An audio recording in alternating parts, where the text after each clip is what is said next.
অবসরের আগে খেলোয়াড়দের রাজনীতির সাথে জড়ানো উচিত নয় বলে মন্তব্য করেছেন বিএনপির মহাসচিব মির্জা ফখরুল ইসলাম আলমগীর। মিরপুরে জিয়া ক্রিকেট টুর্নামেন্টের ফাইনালের আগে এ মন্তব্য করেন তিনি। তবে সাকিব আল হাসানের গ্রেফতারি পরোয়ানা নিয়ে কোনো মন্তব্য করতে চাননি তিনি। কোনো আন্তর্জাতিক ম্যাচ নয়, বিপিএল এর খেলাও চলছে না মিরপুরে, তবুও লোকে লোকারণ্য। হাজার হাজার দর্শক জিয়া ক্রিকেট টুর্নামেন্টের ফাইনাল উপলক্ষে।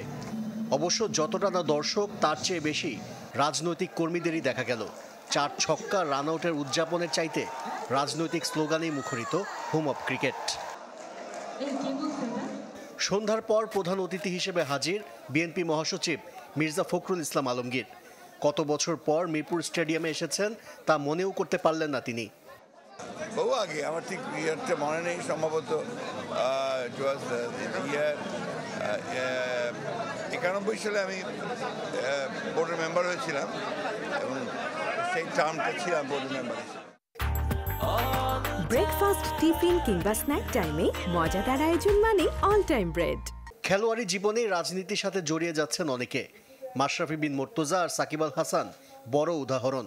খেলাধুলার সাথে রাজনীতি মেশানোর পক্ষে নন মির্জা ফখরুল, পরামর্শ দেন অবসরের আগে এ ধরনের সিদ্ধান্ত না নেবার। আমি ব্যক্তিগতভাবে মনে করি যে খেলাধুলার সঙ্গে রাজনীতির সম্পর্ক থাকা উচিত এবং যেটা চলমান অবস্থাতেও নয়।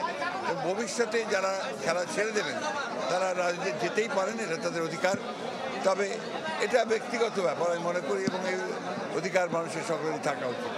সবশেষ জাতীয় নির্বাচনে আওয়ামী লীগ থেকে সংসদ সদস্য হয়েছেন সাকিব আল হাসান।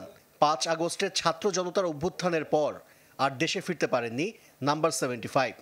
নতুন করে চেক ডিসঅনারের মামলায় গ্রেফতারি পরোয়ানাও জারি হয়েছে। তবে সাকিব বিষয়ে কোনো মন্তব্য করতে নারাজ বিএনপি মহাসচিব। আমি এই বিষয়ে ঠিক মন্তব্য করতে চাই না, কারণ এটা আমার সাবজেক্ট নয়। যে আন্তর্জাতিক টুর্নামেন্টে চ্যাম্পিয়ন হয়েছে রংপুর বিভাগ, ফাইনালে সিলেট বিভাগকে 5 উইকেটে হারিয়েছে তারা। গেল নভেম্বর থেকে 20 দল নিয়ে শুরু হয় এই টি-20 আসর। সাবেক রাষ্ট্রপতি জিয়াউর রহমানের জন্মদিনে অনুষ্ঠিত হয় টুর্নামেন্টের ফাইনাল। আশিক রুদ্র, চ্যানেল 24, ঢাকা।